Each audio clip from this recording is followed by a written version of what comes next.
बुध प्रदोष व्रत कथा पूजा विधि उद्यापन विधि। बुध प्रदोष व्रत। जो प्रदोष व्रत बुधवार के दिन पड़ता है वो बुध प्रदोष व्रत या सोमवार प्रदोष व्रत कहलाता है। इस शुभ दिन पर व्रत रखने से भक्तों की इच्छाएं पूरी होती है और ज्ञान की भी प्राप्ति होती है। बुध प्रदोष व्रत कथा। एक पुरुष का नया नया विवाह हुआ।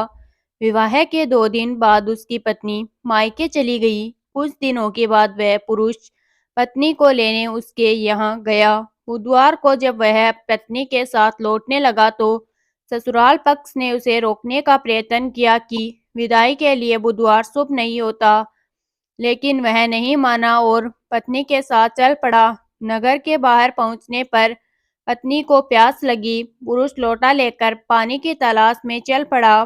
पत्नी एक पेड़ के नीचे बैठ गई।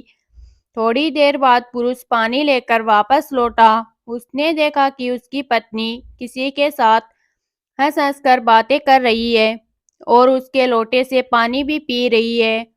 उसको क्रोध आ गया। वह निकट पहुंचा तो उसके आश्चर्य का कोई ठिकाना न रहा। उस आदमी की सूरत उसी की भांति थी। पत्नी भी सोच में पड़ गई। दोनों पुरुष झगड़ने लगे। भीड़ इकट्ठी हो गई। सिपाही आ गए। हम सकल आदमियों को देखे वे भी आश्चर्य में पड़ गए। उन्होंने स्त्री से पूछा उसका पति कौन है। वह कि कर्तव्य विमूढ़ हो गई। तब वह पुरुष शंकर भगवान से प्रार्थना करने लगा, हे भगवान हमारी रक्षा करें। मुझसे बड़ी भूल हुई है कि मैंने सास ससुर की बात नहीं मानी और बुधवार को पत्नी को विदा करा लिया। मैं भविष्य में ऐसा कदापि नहीं करूंगा। जैसे ही उसकी प्रार्थना पूरी हुई दूसरा पुरुष अंतर्ध्यान हो गया। पति पत्नी सकुशल अपने घर पहुंच गए। उस दिन के बाद से पति पत्नी नियम पूर्वक बुध त्रयोदशी प्रदोष व्रत रखने लगे। बुध प्रदोष व्रत विधि।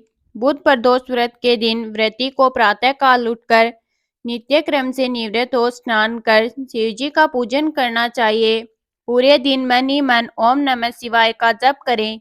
पूरे दिन निराहार रहे। त्रयोदशी के दिन प्रदोष काल में यानी सूर्यास्त से 3 घड़ी पूर्व शिव जी का पूजन करना चाहिए। बुध प्रदोष व्रत की पूजा शाम 4:30 बजे से लेकर शाम 7 बजे के बीच की जाती है। व्रती को चाहिए कि शाम को दोबारा स्नान कर स्वच्छ श्वेत वस्त्र धारण कर ले। पूजा स्थल अथवा पूजा ग्रह को शुद्ध कर ले। यदि व्रती चाहे तो शिव मंदिर में भी जाकर पूजा कर सकते हैं। 5 रंगों से रंगोली बनाकर मंडप तैयार करें। पूजन की सभी सामग्री एकत्र कर ले। कलश अथवा लोटे में शुद्ध जल भर ले। उसके आसन पर बैठकर शिव जी की पूजा विधि विधान से करें। ओम नमः शिवाय कहते हुए शिव जी को जल अर्पित करें। इसके बाद दोनों हाथ जोड़कर शिव जी का ध्यान करें। ध्यान का स्वरूप करोड़ों चंद्रमा के समान कांतिवान त्रिनेत्रधारी मस्तक पर चंद्रमा का आभूषण धारण करने वाले पिंगल वर्ण के जटाजूटधारी नीले कंठ तथा अनेक रुद्राक्ष मालाओं से सुशोभित वृद्धहस्त त्रिशूलधारी नागों के कुंडल पहने व्याघ्र चरम धारण किए हुए रत्न जड़ित सिंहासन पर विराजमान शिव की हमारे सारे कष्टों को दूर कर सुख समृद्धि प्रदान करें। ध्यान के बाद बुध प्रदोष व्रत की कथा सुने अथवा सुनाए। कथा समाप्ति के बाद हवन सामग्री मिलाकर 11 या 21 या 108 बार ओम ह्रीं क्लीं नमः शिवाय स्वाहा मंत्र से आहुति दे। उसके बाद शिव जी की आरती करें। उपस्थित जनों को आरती दे। सभी को प्रसाद वितरित करें। उसके बाद भोजन करें। भोजन में केवल मीठी सामग्रियों का उपयोग करें। बुध प्रदोष व्रत उद्यापन विधि। स्कंद पुराण के अनुसार व्रती को कम से कम 11 अथवा 26 त्रयोदशी व्रत के बाद उद्यापन करना चाहिए। उद्यापन के एक दिन पहले श्री गणेश भगवान का विधिवत षोडशोपचार विधि से पूजन करें तथा पूरे रात शिव पार्वती और श्री गणेश जी के भजनों के साथ जागरण करें। उद्यापन के दिन प्रातः काल उठकर नित्य कर्मों से निवृत्त हो जाए। स्वच्छ वस्त्र धारण करें। पूजा गृह को शुद्ध कर ले। पूजा स्थल पर रंगीन वस्त्रों और रंगोली से मंडप बनाए। मंडप में एक चौकी अथवा पटरे पर शिव जी पार्वती की प्रतिमा स्थापित करें अथवा शिव पार्वती की विधि विधान से पूजा करें। भोग लगाएं। बुध प्रदोष व्रत की कथा सुने अथवा सुनाए।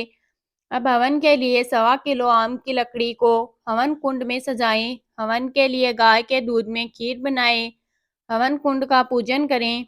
दोनों हाथ जोड़कर हवन कुंड को प्रणाम करें। अब अग्नि प्रज्वलित करें।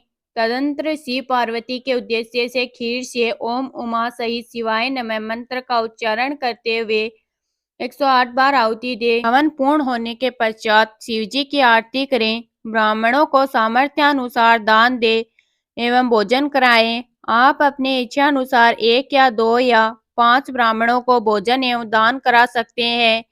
यदि भोजन कराना संभव न हो तो किसी मंदिर में यथाशक्ति दान करें। इसके बाद बंधु बांधवों सहित प्रसाद ग्रहण करें एवं भोजन करें। इस प्रकार उद्यापन करने से व्यक्ति से पुत्र पौत्र आदि से युक्त होता है अथवा तथा आरोग्य लाभ होता है। इसके अतिरिक्त वह अपने शत्रुओं पर विजय प्राप्त करता है।